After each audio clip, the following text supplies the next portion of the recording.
ჩვენ აქ ღმერთს ვეძებთ ერთად.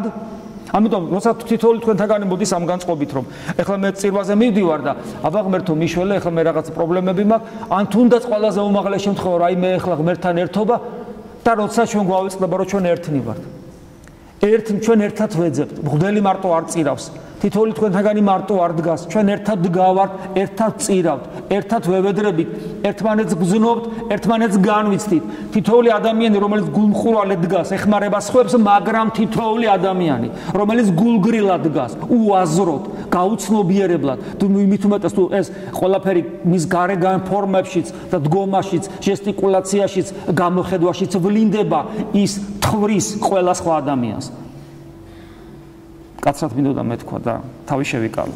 მიხვდით. მაგრამ ეს მართლაც ესია. არავითარ შემთხვევაში არ შეიძლება. ამიტომაც არის ტაძრები, სადაც არ არის სიწყნარე და სიმშვიდე. დაწყებული საკურთხევლიდან დამთავრებული შუა ტაძრით. სადაც არის ლაპარაკი, გნიასი, განკითხვა, საუბარი, რაღაც ესეთი კოლექტიური რაღაც სოლები შუა ტაძარში და ასე შემდეგ, იქ წირვა-ლოცვა.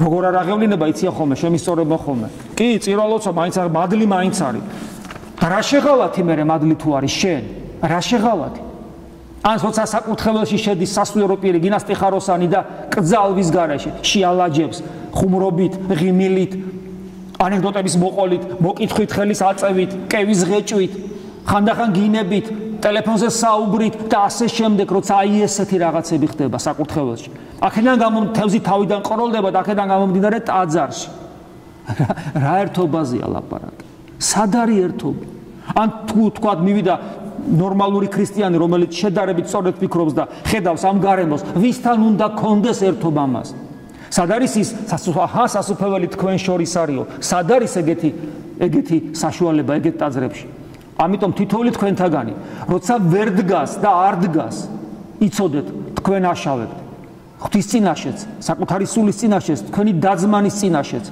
და ამიტომ პასუხს აგებთ ღვთის წინაშე წმინდა მამები ამბობენ ვაიმ ადამიანს როგორი განსაცდელები მოდის ისეთ ადამიანზე რომელიც ტაძარში აი ესე დგას საუბრობს და ასე შემდეგ და ვერ აცნობიერებს სად იმყოფება გააცნობიერეთ ეს ფოტოშორის მე მინდა ერთი ამონარედი ამოვიკითხო და ეს იმათვის მიმინდია ვინც მაინც ფიქრობს რომ ხო მადლი ხო მაინც მოდის და მაინც ვეზიარები და ეხლა ნუ რა მოხდა თლათ ისე ვერავარ და ანუ ეგუება იმ საშნელებას რასაც ესეთი ტაძარში ყოფნისას ეს საშნელი მდგომარეობა ქვია მას ახალსაც ვერ რა დავარქვა არ ვიცი ბაზარსაც ვერ ვარქმევ იმიტომ რომ ბაზარია აი როცა მსგავსი რამ ხდება ეკლესიებში და მით უმეტეს საკურთხეველში მე შემიძლია უფრო ჯოჯოხეთი უწოდო მას ჯოჯოხეთი იუდების კრებული ვიდრე ბაზარი აი მე მინდა ერთი ადგილი წაკითხოთ ესაია წინასწარმეტყველის წიგნიდან ეს არის ესაია 66 მე ძველ ქართულად ვიწერ ხოლმე და თუ რამე გაუგებარია ვესწრები განგიმარტო საუბარი აქ ესაია საუბრობს ესაიას პირით ღმერთი საუბრობს ანუ ღმერთის სიტყვებია ეს იმ ქრისტიანი მაშინ არ იყო მაგრამ იმ მორწმუნეზე და რა თქმა უნდა ეს დღევანდელ დღესაც ეხება იმ ქრისტიანზე და განსაკუთრებულად იმ სასულიერო პირზე რომელიც აი ესე ამგვარად ღვთის შიშისა და კრძალვის გარეშე წირავს უსისხლო მსხვერპლს და ის ქრისტიანი რომელიც ასევე წირავს უსისხლო მსხვერპლს მღვდელთან ერთად მაშინ ძველად იცით რომ მაშინ იყო სისხლიანი მსხვერპლი ანუ შეიწირებოდა ზვარაკნი და ესეთ ადამიანს უფალი უწოდებს უსჯულოს მიუხედავად იმისა რომ ჩვენ შეიძლება აღსარებელი და მაზერებელი ვიყო და ვიქნებით უსჯულო აი ნახეთ როგორ საუბრობს უფალი ესაია წინასწარმეტყველის პირით 66 თავია ფოტოშორის ძველი აღთქმის წინასწარმეტყველები ძალიან საინტერესონი არიან ამ ხრივ რომ იქ ღვთის მკაცრი ხმა ჩანს ძალიან ბევრ ადგილას რომელიც ჩვენთვის ძალიან ნიშანდობლივი უნდა იყოს პიროვნულადაც მრევლსაც, მღვდლებსაც ეხება ეს ყველაფერი და მთლიანად ერთსაც. ხოლო უსჯულოი, ანუ ესეთი შემწირველი. აი ეს კაენის, ანუ ეს არის არა მარტო იუდების ერთობა, ესეთი საკურთხეველი, სადაც ესეთი ამბები ხდება ტაძრებში, არამედ კაენის მსგავსი არსებების ერთობა არის ეს. რომელიც მღვდლებად მოიაზრებენ საკუთარ თავს დიაკონებად, ეპისკოპოსებად და სტიხაროსნებად. და მრევლად. ხოლო უსჯულოი დამკვლელი ჩემდა ზვარაკისა, ანუ ზვარაკს უკლავს, ანუ ძველი ათქმის სხერპლიცით იყო ცხოველები. ვითარცა, ანუ უსჯულო, რომელიც ამ სხერპლს შესწირავს, ნახე, ვითარცა, ანუ როგორიაო, მცემელი კაცის, ანუ იგივე კაცის მკვლელი. ანუ იგივე კაცის მკვლელია ესეთი ადამიანი, რომელიც უსჯულოდ წირავს სხერპლს. და მე მსხვერპლე სამწყსოით, ანუ აქ ცხვრის შემწირველი იგულისხმება. ესეთი უსჯულო, რომელიც ხვარ შეწირავს იქ ძველ ათქმაში, ანუ დღეს იგივე წირვაა ეს და ლოცვაა ეს. ვითარცა დამკვლელი ძაღლისა. ძაღლის შემწირველი არისო, წარმოგიდგენიათ. და მომღებელი სამინდოის, ეს არის ძღვენს ვაღავლენენ, სხვადასხვა ძღვენი იყო აღსავლელი. და მომღებელი სამინდოის, ანუ ძღვენის აღმოვლელი, ოღონდ ესეთი უსჯულო, ვითარცა სისხლი ღორებრი, ღორის სისხლის შემწირველიაო.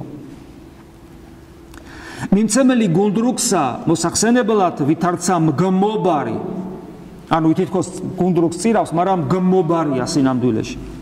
და ამათ ესეთებმაო გამოირჩინეს, ანუ გამოირჩიეს, აირჩიეს გზანი მათნი და საძაგელებანი მათნი, ანუ ეს მათი არჩევანი. რომელნი შეიყვარნა სულმა მათმა, ანუ მათის აირჩიესო, კი არ ეშლებათ. აი აქ არის ნიუანსი. არიციან, არ წაუკითხიათ, არაბისარუს მათმა სულმა აირჩია, რა არიციან, რა არ ვიცით, რომ შემოდიხარ ტაძარში და რომ უნდა დადუმდე და იმ წამსვე შენი გული ღმერთის ძიებას რომ უნდა იწყებდეს, ეს შეიძლება არ ვიცოდეთ? შეიძლება ეს არ ვიცო, ვინ არ იცის ეს? მანახეთ ადამიანი, მანახეთ ერისკაცი, მანახეთ მღვდელი, რომელიც საკურთხეველში ლაყბობს. მანახეთ რომ ან ეს არ იცის, მან ძალიან კარგად იცის ეს. რომელიც შეიყვარა სულმა მათმა და რატომ? იმიტომ რომ სულმა შეიყვარა, მათ შეიყვარეს ესეთი მდგომარეობა. და მე გამოვარჩინე ძველ ქართულად საძაგელებანი მათნი. ანუ გამოვარჩინა, ხედავ მათ საძაგელობას, რაც არის და ცოდვანი მათნი კვლავად ვაგნე მათ, რომ ეს ყველაფერი უბოდორება მათვე მოუბრუნდებათ. რამე თუ და რატომ? რამე თუ უწოდე მათ, ანუ მოუწოდე და უძახე და არა მერჩდეს მე, არ დამემორჩილენ.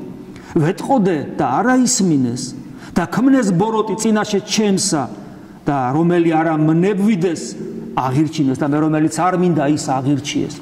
ეს სიტყვები პირდაპირ ეკუთვნის პირველ რიგში ყოველ სასულიერო პირს, რომელსაც ვერ გაურჩევია სადიმყოფება, მათ წამბაძვარს ტიხაროსნებს და მათ მიმბაც მრევლსაც. და ბრმას აეკიდაო და ორივენი მთხრებში ჩავარდაო, როგორც უფალი გვასწავლის. აი ესე ემართება ყველა ასეთ ადამიანს. ჩვენ ვიქნებით ეს თუ სხვანი. კითხვა. ჩვენ წეგამ თქვით, რომ რატომ არ იციან? სწორედ, როგორ შეიძლება არ იცოდნენ? როგორ ღმერთმა არ იცის საკურთხეველში კევა არ უნდა დაღეჭოს, რომ არ უნდა ილაყბოს, არ იცის? რომ სახურების დროს რაღაცა სხვა საქმეები არ უნდა კეთოს, არ იცის? რაშია საქმე? რასთან ამაქმე საქმე? რატომ აირჩია მათმა სულმა ეს, როგორც ამბობს ესაია? მე წერან გითხარით. ორი ტიპის მსახურება არსებობს ღვთისა. პიროვნული და ერთობლივი. ერთობლივი ამის უმაღლეს გამოვლენა წირვა და პიროვნული სენაკში, ყუდროებაში აღსრულებული. ჩვენ შეიძლება ვთქვათ ესე. ადამიანი, რა თქმა უნდა, პირველ რიგში მღვდელი და მისი მაგალითით ერისკაცი, ადამიანი ქრისტიანი, რომელსაც არ აქვს გამოცდილება, სწრაფვა, სწავლის სურვილი და მცდელობა, რომ ისწავლოს ღმერთთან განმარტოვება და პიროვნული ლოცვა სენაკში, ესეთი ადამიანი ვერასოდეს ვერ დადგება საზოგადო ღვთისმსახურებაში, ისე როგორც უნდა იდგეს, მას არ შეუძლია შეწიროს უსისხლო მსხვერპლი და თუ მაინც იწირება ღვთის მადლით, ოღონდ ეს მადლი მას საერთოდ არ ეხება. შეიძლება ვინმესთვის, რომელიც იქ დგას და ზიარება უნდა, თქვათ, გაუშვათ ესე. თორე დანარჩენი რაც ჩამოთვალე, აგერ ძაღლისა და ღორის შეწირვა და კაცის კვლავ, ესაი ამბობს, ეს ყველაფერი, ძაღლის და ღორის შეწირვა და კაცის კვლავ. თუ ჩვენ, მოდი სულ ყველა ერთად, ერთი პრობლემაა, თუ ჩვენ არ ვისწავლით ღმერთთან განმარტოვებით ურთიერთობას და პიროვნულ ლოცვას ღმერთთან. ერთხელ და სამუდამოდ თუ არ მოვეგებით გონს და არ მიხვდებით, რას ნიშნავს პიროვნული ურთიერთობა ღმერთთან და ერთხელ და სამუდამოდ არ შეგვაწუხებს. ბოლოს და ბოლოს არ შეგვაწუხებს, რომ ეს ლოცვა პიროვნული არ გამომდის, რაღაც უნდა ვქნა, გავიდა 20 წელი რაც ეკლესიურად ცხოვრობდა შედეგი 0 მაქვს და მე ვიცი როგორი ხიბლით არიან ხოლმე ახსასვე ასეთი ადამიანები თუ ესე იგი ადამიანს ამგვარად ფსიქიურად გაუჭირდა ისეთ ხიბში ვარდება მე ესეთი ადამიანი მტრისას ვერაფერი ვეღარ შველის როდესაც ჩვენ თუ ჩვენ არ მოვეგებით გონს და საკუთარ თავს ერთხელ და სამუდამოდ კითხვა ერთხელ ბოლოს და ბოლოს კითხვას არ დაუსვათ ეხლა მე რა უნდა ვქნა არაფერი საშველი არ იქნება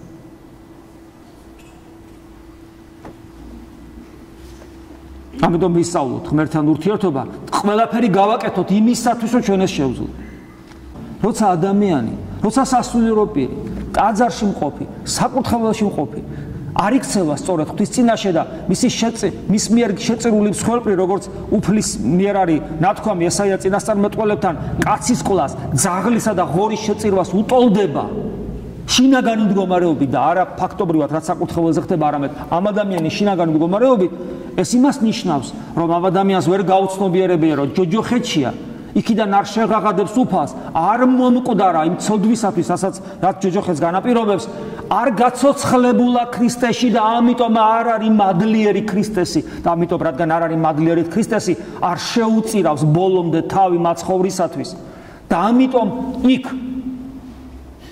ძაღლისა და ღორის შემწირველია თავის გულში თორე ტრაპეზზე რა თქმა უნდა უფლის ხორცი და სისხლი შეიწირება და აღევლინება იმიტომ რომ ამას ღმერთი აღასრულებს